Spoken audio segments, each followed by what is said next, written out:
Soyons clairs, les appareils photo argentiques sont pour la plupart de petites merveilles d'ingénierie robustes et durables, surtout dans le cas d'appareils photo réflexes de haute qualité et des appareils photo mécaniques. Mais comme toute vieille mécanique, elle s'use surtout après plusieurs années d'utilisation ou encore pire, de non-utilisation. Aucun ingénieur du Canon FTB, si magnifique soit cet appareil, n'avait prévu que 50 à 70 ans plus tard après la commercialisation de l'appareil photo, des photographes l'utiliseraient encore. C'est pour ça qu'il est hyper important de diagnostiquer les différentes pannes et de prendre soin de ces petits bijoux, parce que forcément, avec le temps, ça s'use. Et si certaines pannes sont visibles, comme un déclencheur bloqué ou de la mousse d'étanchéité qui s'est fait la malle, d'ailleurs il y a une vidéo sur la chaîne à ce propos, je t'encourage à aller la voir, d'autres pannes sont beaucoup plus insidieuses. Et c'est le cas notamment du dérèglement des vitesses d'obturation. Bonjour à tous et à toutes, c'est Baptiste de MGK Photographie et aujourd'hui on va parler de comment tester les vitesses de ton appareil photo pour voir si tu peux toujours lui faire confiance pour être au top sur ton exposition. Toute cette vidéo commence en fait à la foire de Bièvre. Invité par mes amis de la boutique lyonnaise Les Ateliers de Marinette, j'étais en déplacement sur le stand de la boutique où j'animais plusieurs marches photo. Et à un moment dans la foire, un photographe s'est approché de moi pour me pitcher un outil super intéressant, le Baby Shutter Tester. Le Baby Shutter Tester, qu'est-ce que c'est ? C'est tout simplement un testeur d'obturateur de poche pour tous les amateurs de photographie argentique et les collectionneurs d'appareils photo. C'est un produit qu'il a conçu lui-même et qu'il fabrique seul avec des soudures manuelles et des pièces d'impression 3D de la manière la plus responsable possible en limitant notamment l'électronique venue de Chine. L'idée derrière cet outil, elle est assez simple, il s'agit de faire en sorte que chaque photographe argentique ou chaque collectionneur d'appareils puisse vérifier le bon état du fonctionnement de l'obturateur de son appareil sans avoir à investir des centaines d'euros dans des outils professionnels. L'appareil fonctionne soit avec des piles, soit branché en USB, et donc il est parfaitement transportable sur des braderies ou des brocantes pour pouvoir tester à la volée les appareils que tu souhaites acheter, ou voilà, dans des ventes Le Bon Coin, peu importe, tu peux l'emporter facilement avec toi pour tester des appareils. Petit disclaimer cependant, le Baby Shutter Tester n'a pas vocation à remplacer des outils professionnels utilisés par des réparateurs pour un réglage précis des vitesses lors des opérations de révision. Il a plus pour but de éventuellement diagnostiquer un souci avant qu'il ne s'aggrave et de pouvoir ensuite confier ton appareil photo à un réparateur ou le réparer toi-même. Mais on est quand même sur un boîtier qui est bien moins cher que des appareils professionnels et même s'il est d'une grande précision, forcément il ne faut pas s'attendre à exactement la même chose qu'un outil de réparation qui coûterait plusieurs centaines voire plusieurs milliers d'euros. Avant de te montrer comment ça marche, un mot quand même sur pourquoi c'est important de vérifier que la vitesse d'obturation de tes appareils est juste. L'obturation, c'est tout simplement un des facteurs qui est responsable de la bonne exposition de ta pellicule. Quand tu vas sélectionner par exemple un 500e de seconde sur le boîtier, eh bien ta pellicule doit normalement recevoir de la lumière pendant un 500e de seconde. Elle reçoit donc une quantité de lumière donnée et dans ce cas-là, elle a son exposition qui est correcte. Et jusque-là, tout va bien si effectivement ta pellicule doit recevoir un 500e de seconde de lumière. Imaginons maintenant qu'avec le temps, les mécanismes de l'appareil photo se soient détendus ou qu'un manque de lubrification des mécanismes et des rouages internes gêne la bonne marche de l'appareil photo. Il peut alors arriver que la vitesse réelle soit plus basse que la vitesse affichée sur le sélecteur ou sur le boîtier.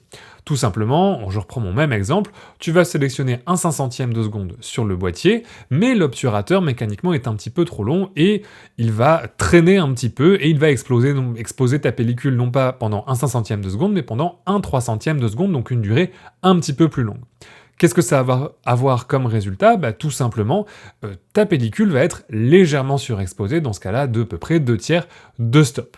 Alors c'est pas trop grave pour du négatif, mais ça peut faire une vraie différence sur de la diapo, et dans tous les cas, c'est également un souci si tu cherches à avoir une continuité dans tes expositions.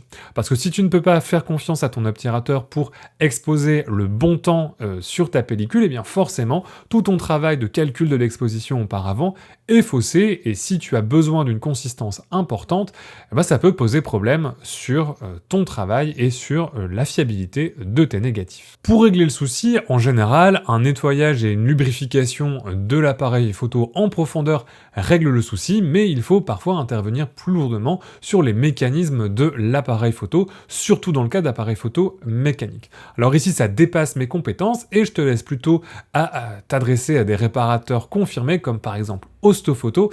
Sur ces questions, tu trouveras des liens en description vers des adresses. Maintenant que tu sais pourquoi c'est important d'avoir des vitesses fiables sur ton appareil photo, revenons à la méthode de test. Et donc au Baby Shutter Tester.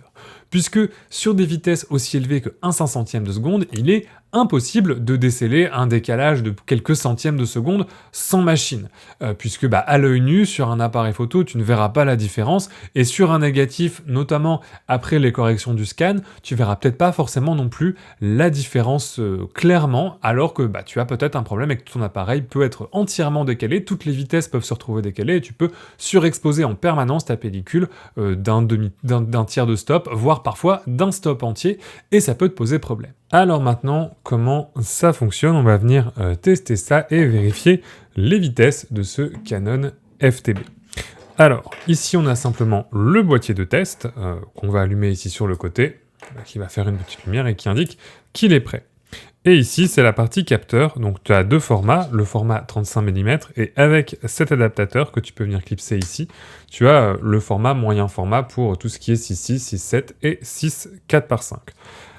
Nous ici, on va faire du 35 mm, donc on va pas avoir besoin de ce petit adaptateur.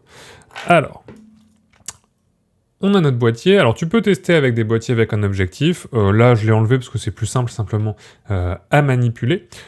Par contre, il faut bien faire attention à avoir le réglage en pleine ouverture pour être sûr de bien laisser passer le maximum de lumière possible. Alors, je vais juste simplement venir placer le boîtier devant la lumière. Alors, faut pas hésiter à surélever un petit peu. Là, je pense que même je pourrais le surélever un tout petit peu plus pour être sûr que, voilà, quand la lumière arrive, ça éclaire bien l'intérieur de ton boîtier. Si c'est sur le dessous ou trop sur le dessus, ça va pas aller. Il faut bien que la lumière arrive au centre le plus possible de l'appareil photo pour être certain que le capteur reçoive bien la bonne quantité de lumière. Donc là, ici, je pense que ça devrait être suffisant. Hop. Et on va venir ouvrir le dos de l'appareil.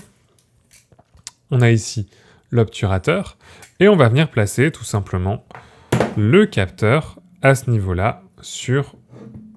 Voilà, donc je te montre comme ça ici, sur le trou de l'obturateur. Alors si tu as des élastiques, il y a une petite gaine ici pour essayer de faire passer des élastiques autour pour que tu puisses fixer plus facilement ou comme ça sur l'appareil si tu fais des tests un petit peu plus longs. Là, je vais juste le tenir à la main sur un appareil comme ça suffit, c'est suffisamment fiable. Une fois qu'on a mis tout ça, on est prêt à tester. Alors il faut bien faire attention à ce que le capteur couvre ici toute la surface de l'obturateur. Il ne faut pas que ça dépasse un petit peu d'un côté ou de l'autre, sinon tu vas fausser la mesure, il faut bien que ça prenne tout.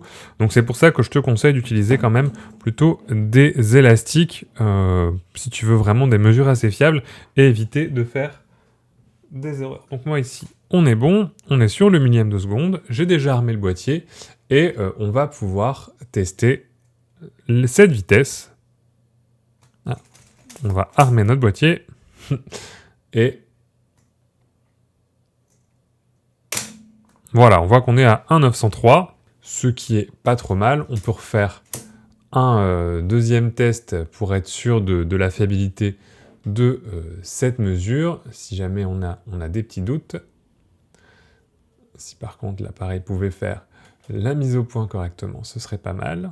Donc pour refaire une mesure, on va simplement resetter le boîtier ici, donc en appuyant sur le petit bouton ici. Hop, il est à nouveau prêt. Globalement, on est dans la tolérance, voilà, 1,957, c'est tout à fait raisonnable et très acceptable pour un appareil photo de cet âge. Et ensuite, on peut venir tester l'ensemble des autres vitesses, le 500e. Voilà. Je pense que j'ai décalé un peu le capteur, donc on va refaire une petite mesure. Bien au centre.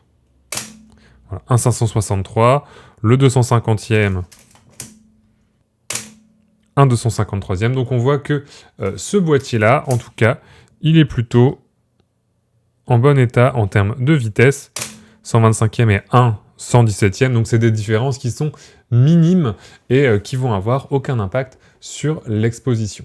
On va quand même aller tester les vitesses les plus basses par acquis de confiance, par exemple 1/15e. Hop, pour être sûr que voilà, le timer sur ces vitesses lentes est toujours bon.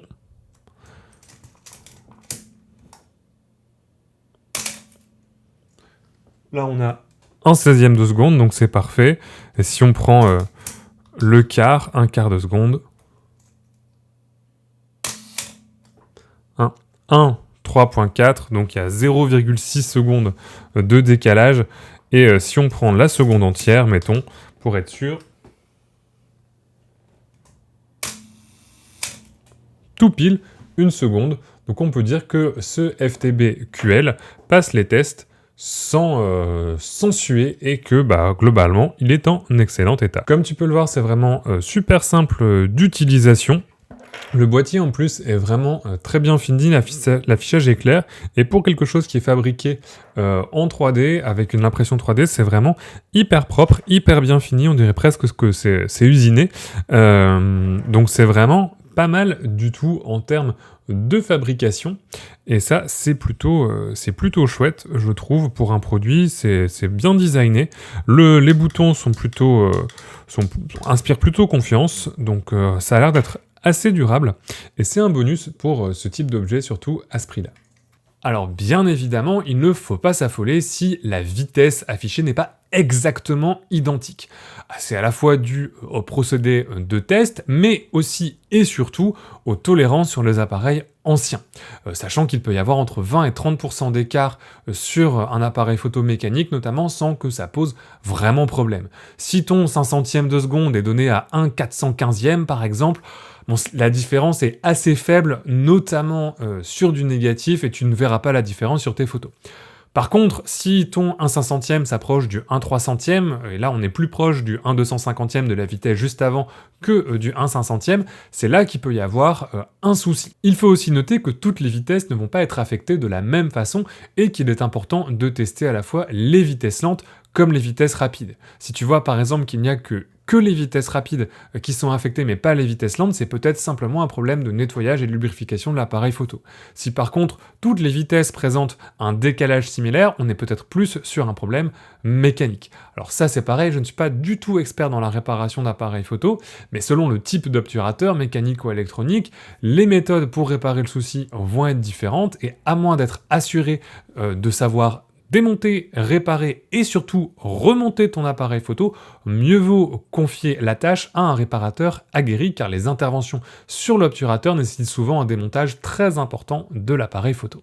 Dans tous les cas, le Baby Shutter Tester est vraiment un appareil utile pour vérifier ta collection, pouvoir aussi l'entretenir et savoir quand exactement l'envoyer à réparer, savoir quels appareils ont besoin d'une intervention d'un professionnel, d'un nettoyage, etc. Donc ça c'est hyper intéressant, parce que ça permet, toi, quand tu fais ta petite révision, ton petit nettoyage de ta collection, de venir tester un peu les vitesses, de les noter éventuellement dans un fichier, dire ok, sur mon Canon FTB, ça a un peu baissé par rapport à la dernière fois, peut-être qu'il est temps de l'envoyer en révision, etc.